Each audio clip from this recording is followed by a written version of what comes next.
Try the one that you gave me.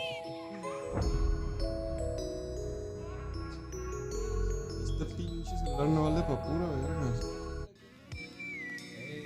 I like that beat before too. That shit was tight, bro. The last one? Yeah. I just put royalty-free instrumental. Hold on, let me try some shit too.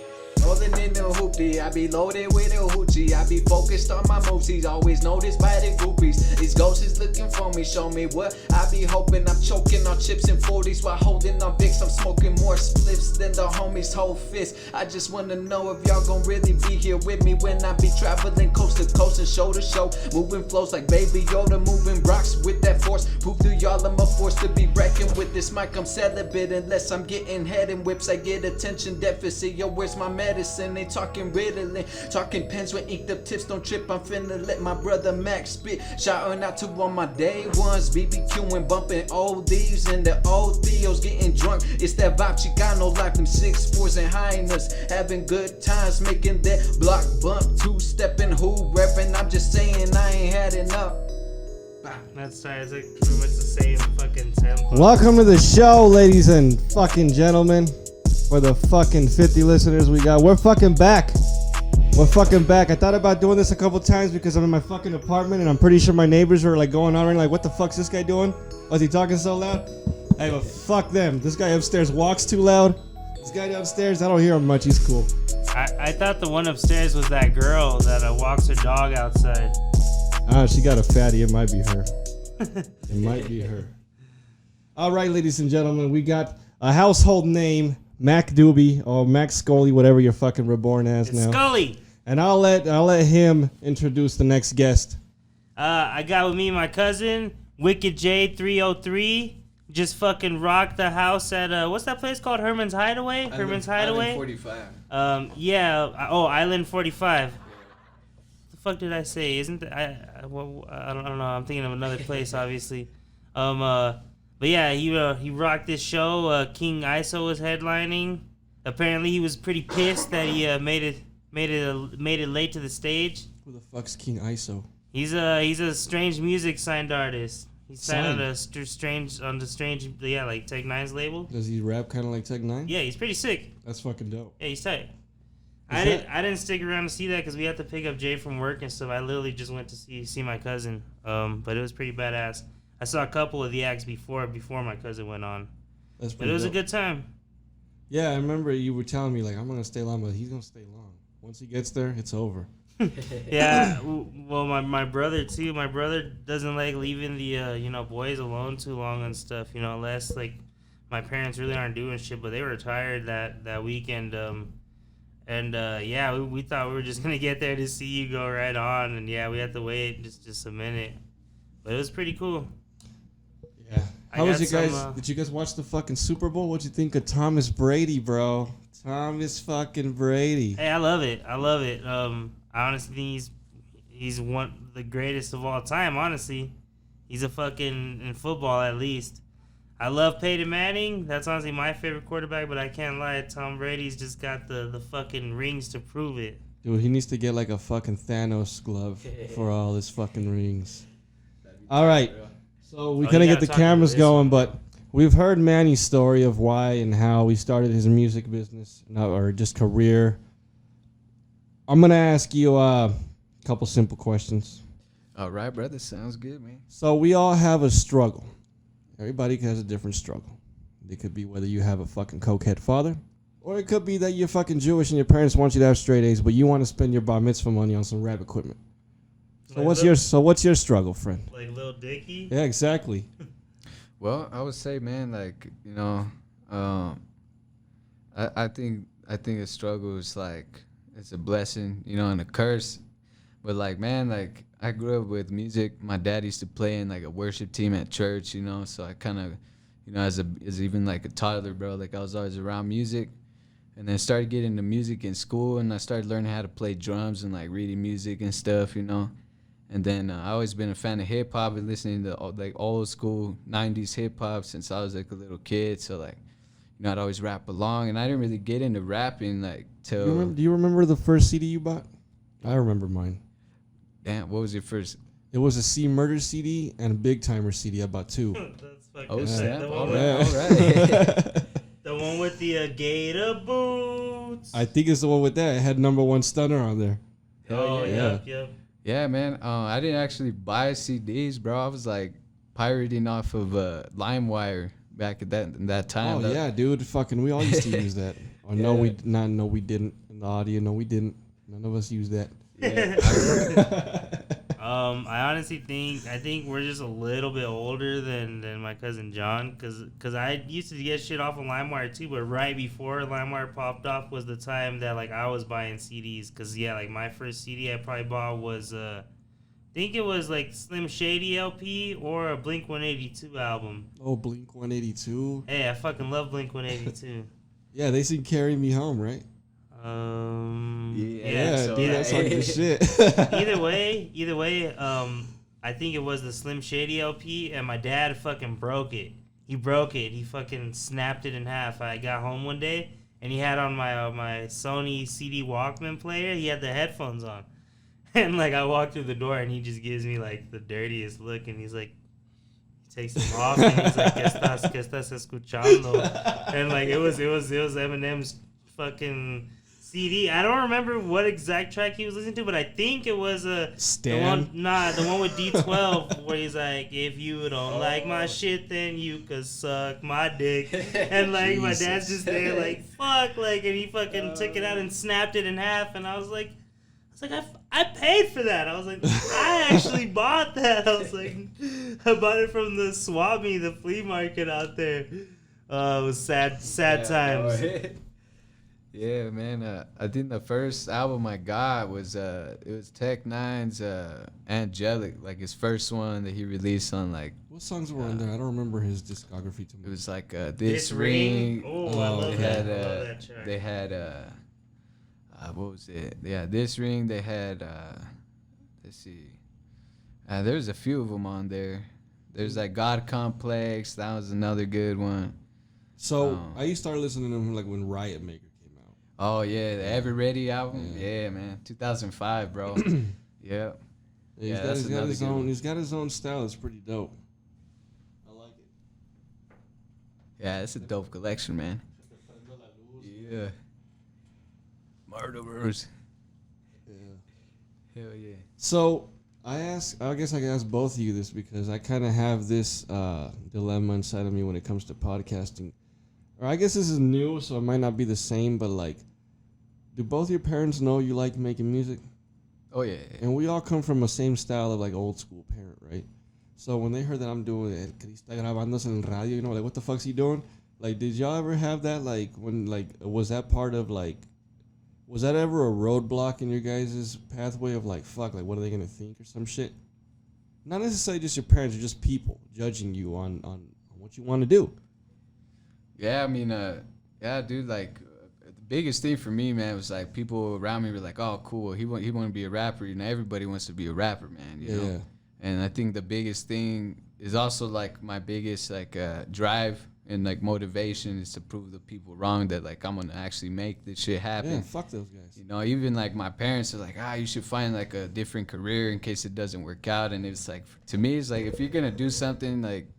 You know, don't just fuck with it. If you really want to do something, you got to go 100%, man. You know what I'm saying? And yeah, otherwise it just becomes a thing of the past. Exactly. Yeah. Yep.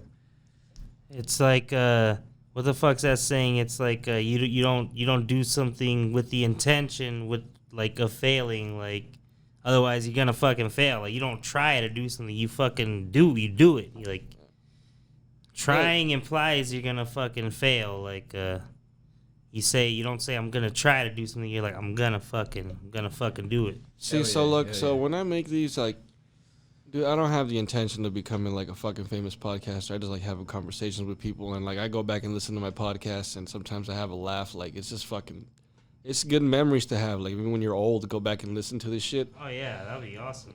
But like, so this is more of just a hobby for fun for me. It's gotta be more serious for you guys because you guys, you know. I guess you could make money off of podcasting, but like, you know, it's a bigger market for music. Is it something that you guys wake up with every day? Like, even if it's not like, oh, you wake up all exaggerate, like, I'm gonna be an artist every day, you know. But like, do you wake up and every day music kicks in at least once in your day, like working towards that mission? I would say definitely, man. You know, it's always on my mind, bro. It's even hard to like sustain relationships, you know. And sometimes, you know, you gotta do what you gotta do, and yeah, I definitely have my days where I'm like, fuck. Like, Are you in a serious relationship with someone, or are you just dating right now? Or? Yeah. You know, I'm taking it pretty serious right now, so it's a thing where. See, that's cool that you found somebody who could like you can share your dream with. Was that hard for you? What did you say? I spaced out like right at the end of that, bro.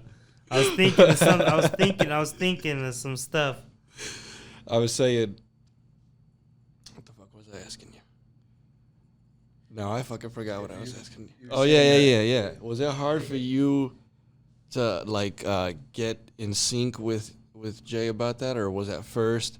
Did she ever have any moments where she's like, hey, "You're wasting your fucking time, dog"? Like, what do you? Or like, did that just grow on her, or was it something that she was with it from the get go? Not really. She always thought I, you know, was pretty good at it. Her sisters, they were younger, and they like, you know, used to like my songs. They would listen to them, and no, see, that's the thing. Everybody that I've showed your stuff, no one has ever said anything like that dude can't spit or nothing. Everybody says, damn, that dude's got fucking flow. Yeah. And I've never even heard your music, but I heard that shit you just did. That's fucking dope. About my cousin. Yeah, that's what I was gonna dope, bro. I was gonna say, like, if anyone could make it, I feel like it's him. Not only like is he good at rapping, but he's a fucking musical genius. He played fucking guitar, drums, bass, like you fucking piano, you name it. Yeah. Thanks, bro.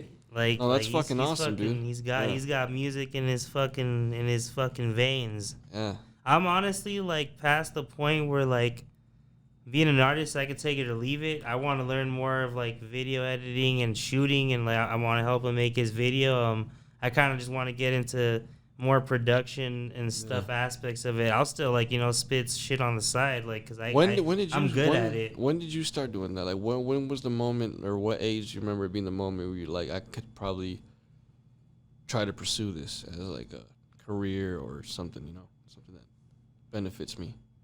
I don't know. Like, honestly, not till like I moved out here, cause even in California, I would like freestyle in the back of people's cars, like, and they would like kind of tell me like, you know, like this food was sick. Like when I first started smoking weed, we were like 17, 18, and we would just drive around like fucking LA, and yeah, like I would like freestyle over instrumentals, and everyone was always like, oh, they used to call me Doughboy in high school. Yeah, I remember your old videos. Yeah, Doughboy. Yeah, like and everyone was like, "Damn, Doughboy is fucking sick. He's got, you know, sick ass flow." And but even then, I never thought like anything of it until I kind of moved out here, and then I don't know, like I don't know if honestly it was like maybe just I don't know, like I just kind of thought maybe I could fucking, you know, spit. I was like, I guess hearing a lot of other fucking like people that just try to do it, I'm just like, they fucking suck. Well, like as a kid, when you even first bought your CD, like did you listen to it, bop your head, and start flowing, or was it something that just came naturally, or? Not really, cause I didn't really start ever trying to write rhymes until like I said, I was 17 or 18, like, and then I kind of just started experimenting with it, and I kind of like, you know, realized I have a feeling your raps come from poetry. Is that fair to say? Did you ever start rapping for a girl, writing something for a girl? I have a feeling that's what might have started it all. Nah, only recently I want to write a song for Jay. I don't know, yeah, I guess. Dude, that'd be fucking awesome. It's a love song, but that'd be yeah, dope. Why not? Yeah, I'm trying to think of how I want to put it, but yeah, like never in the past. No, like I didn't fucking write no Actually, I think I did.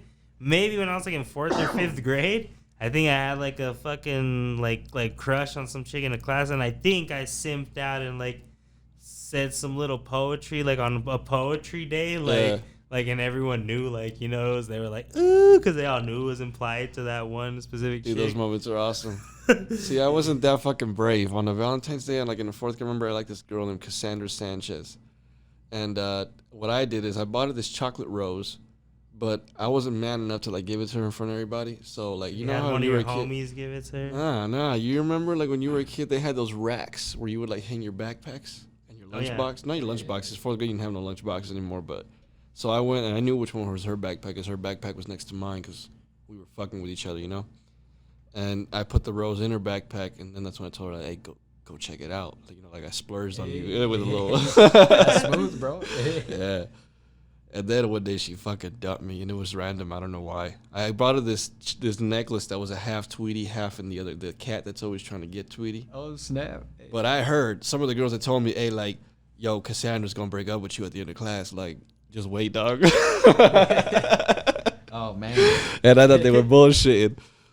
You were like, Cassandra, no, not her. Nah, here's what it was. The class ended, and I was waiting because she, like, I don't know if she intentionally waited, but she came out, and she had the necklace, and she just fucking threw it at my chest, dog, and she just took off. That's fucked up. What did you do? Nothing, dog. This was like 5 days after the fucking rose. I don't know what the hell happened.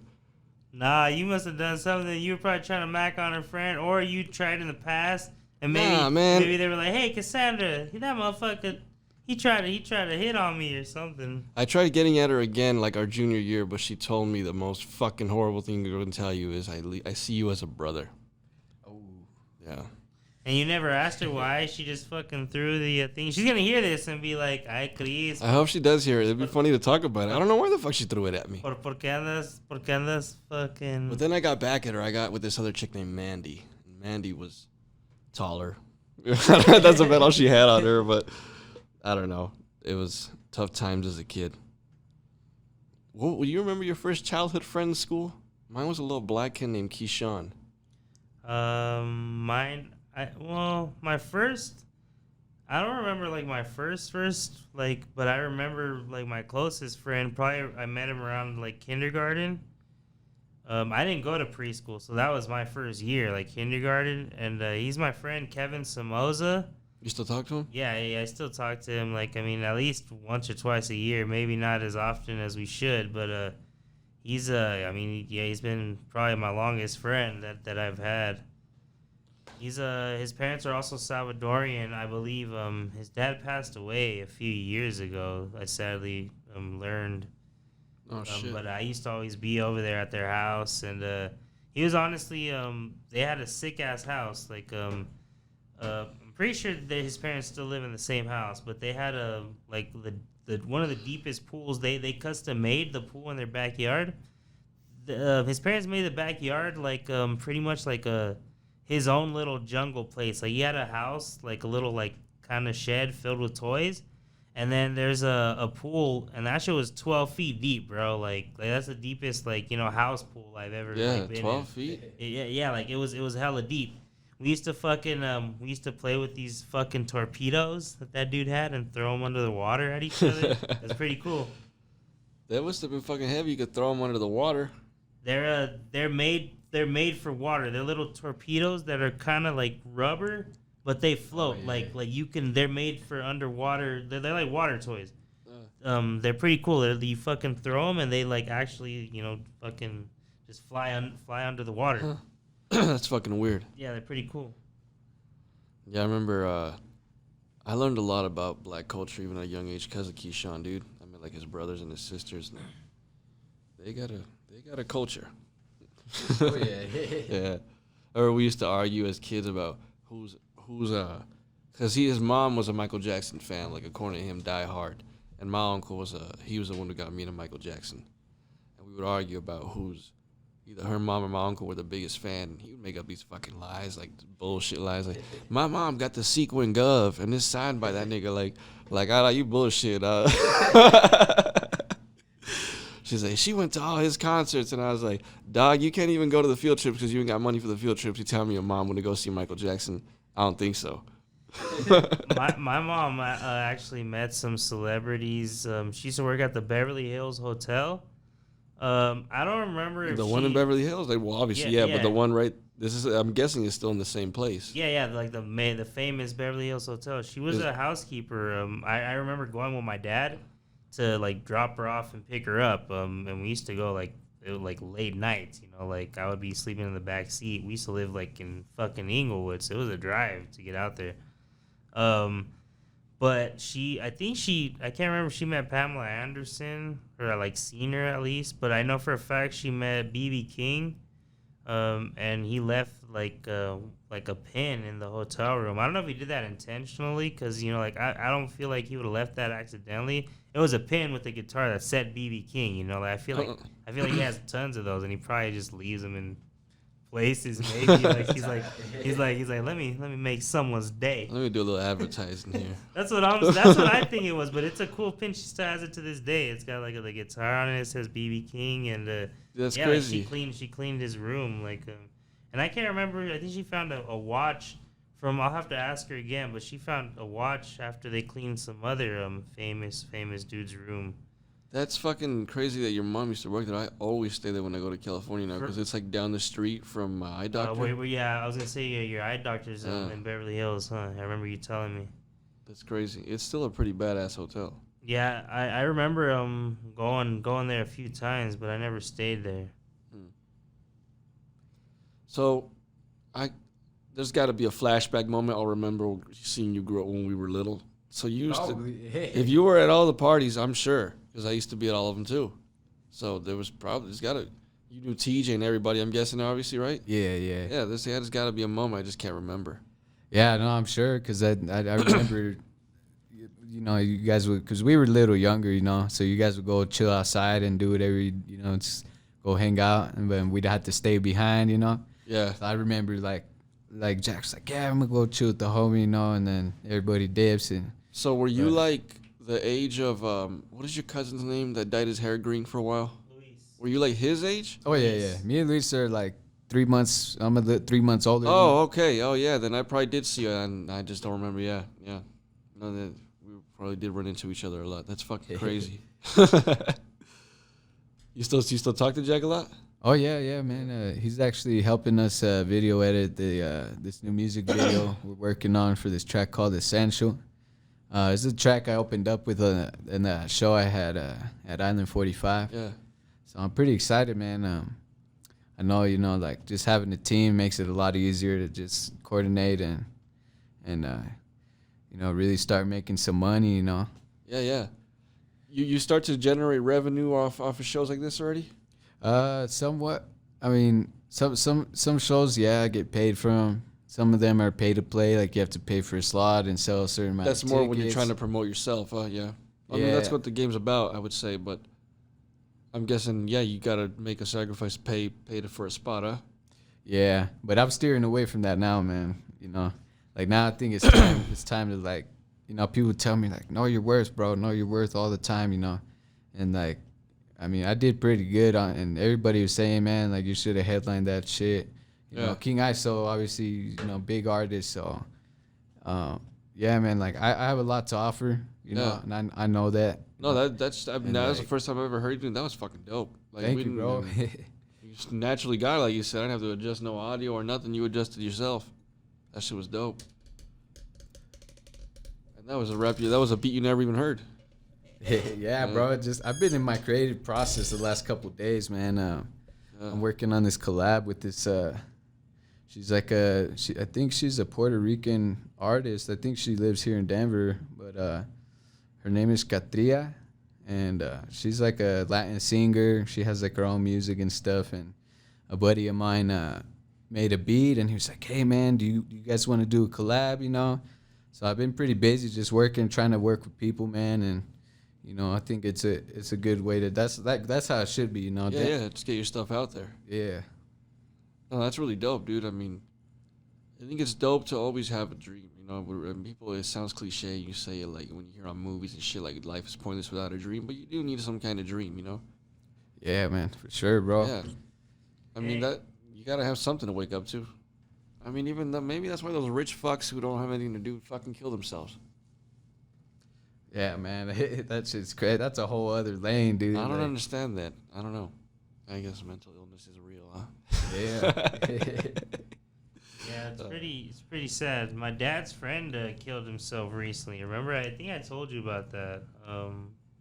I don't know if you remember that silver haired dude, like the older guy. Yeah, he was watching the soccer game with him. Yeah, he was there all the time. He killed himself. I believe the day was November 14th. But I mean, it was pretty sad because everyone kind of knew he was depressed. You know, like everyone tried reaching out to him, but you know, some people just don't really want help, I guess. Yeah, I don't understand that, but at the same time, I don't really pity it, as fucked up as that sounds. I mean, some people might not have the mental capacity to just figure out the problem and find the solution, or understand that it's just a mental problem. I kind of get where you're coming from because I just feel like I would never fucking do that. Like no matter how bad things. Yeah, fuck that. It doesn't make any sense. There's so much stuff you can do before killing yourself. Just crazy shit. If you're gonna kill yourself, do something completely different with your life. Shave your head and become a tattoo artist. Do something different with your life. I don't fucking know. You know. Get big into football. I don't fucking know.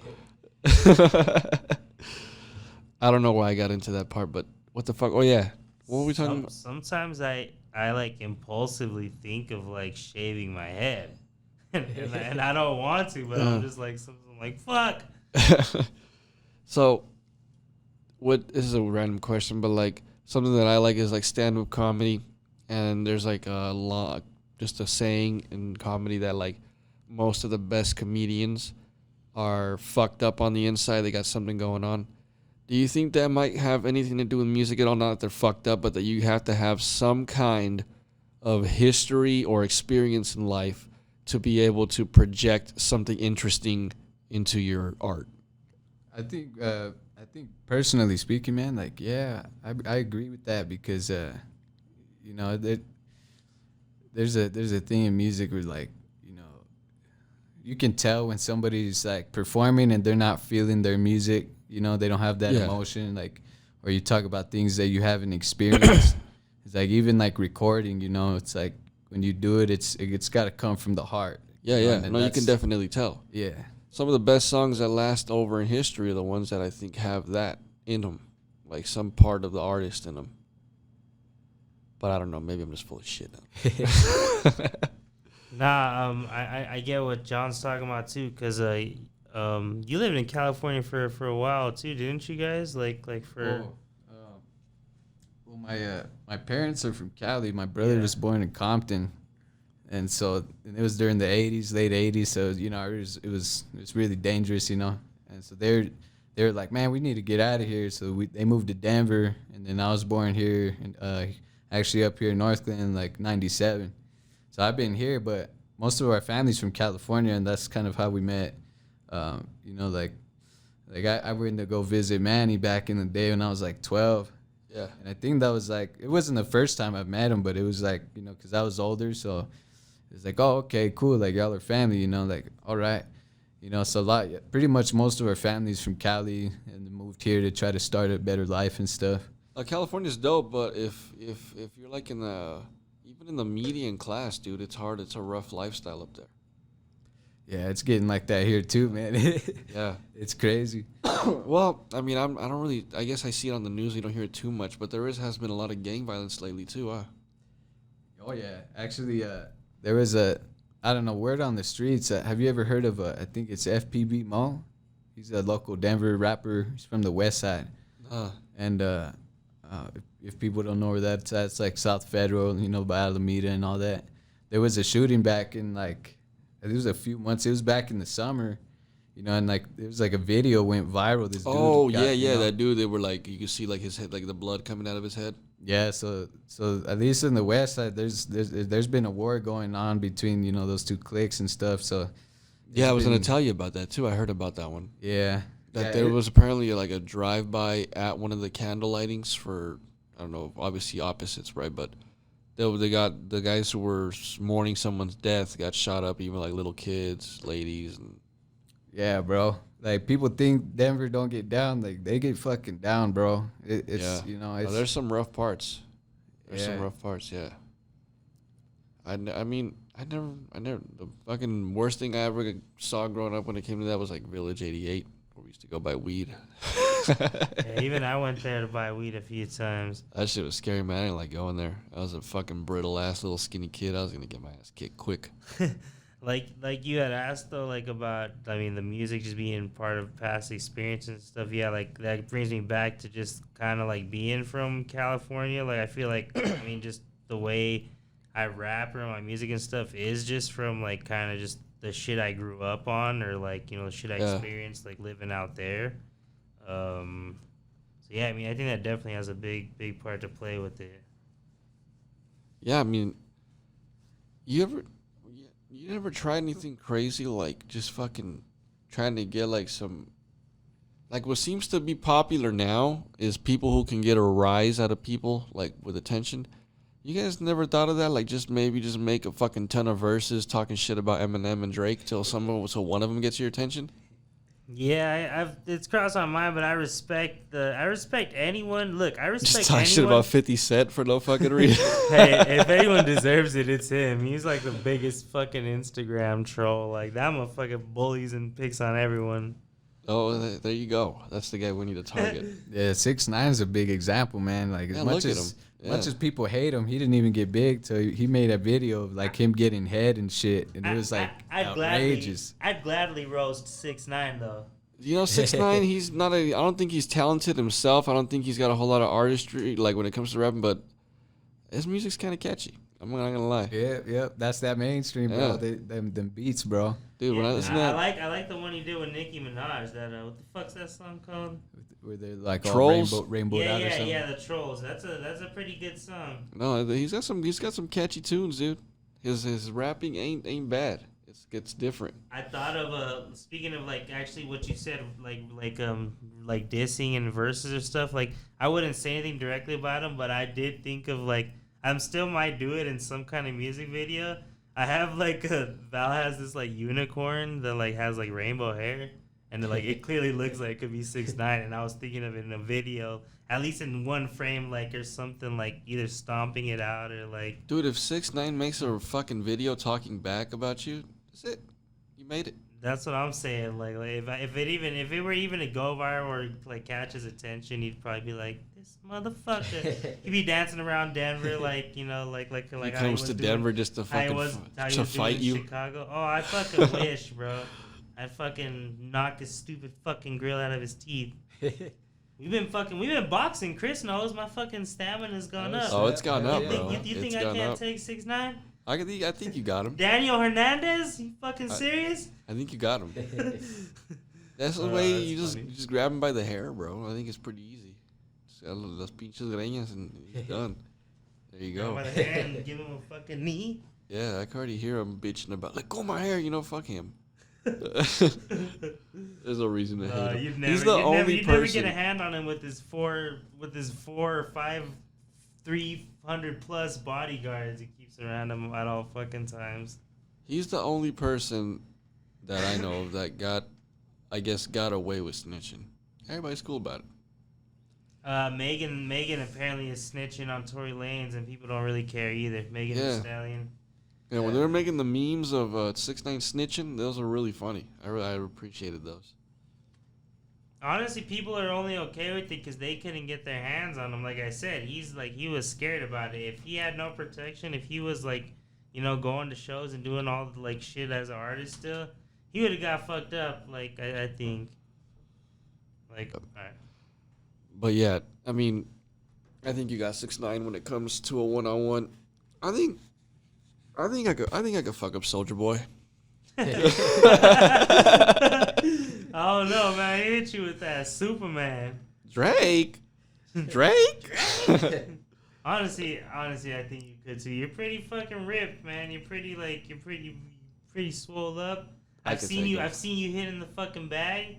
He's a fucking beast. Watch, it's all bullshit. I get just fucking laid out real quick. He hits you with the silly ass hook.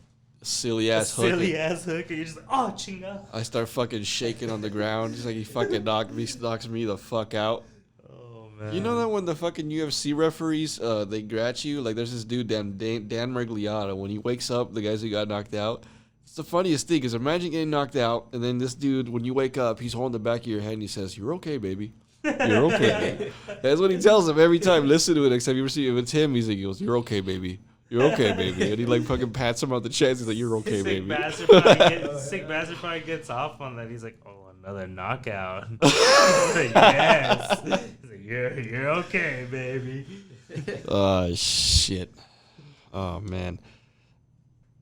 Yeah, fuck that. Yeah, fuck. I wish your podcasts were bigger. Like, I wanted to get to the point of like these motherfuckers actually ever hearing us talking about them. Like, that would be pretty funny. Like, the podcast, people do it all the time. Like, I mean, it's just funny, though. It is kind of fun to get, like you said, say things to get a rise out of people. Oh, Not yeah, just dude. in music, but yeah, just like any topic. Like, I've been missing doing this a long time, dude, and I just stopped for a while. I really don't know why I stopped. oh yeah, we're gonna get active with it now, baby. Hell yeah. Yeah, I mean, it was just not gonna lie, a little part of it was over some stupid female. Really knocked me off my block, but if you're listening to this, I know you're listening to this, you fucking cunt. I done moved on. I know she listens to it for a fact, so when she gets this notification, I know she's gonna listen to this shit. Who am I kidding? Alright, guys. That's it. I love you. Yeah, I love you, 50 listeners. On the next episode, stay tuned. We're doing a giveaway. Peace. We're doing a giveaway. We're giving away. We're giving away some shit. I don't know what it is yet, but just stay tuned, fuckers. Nice.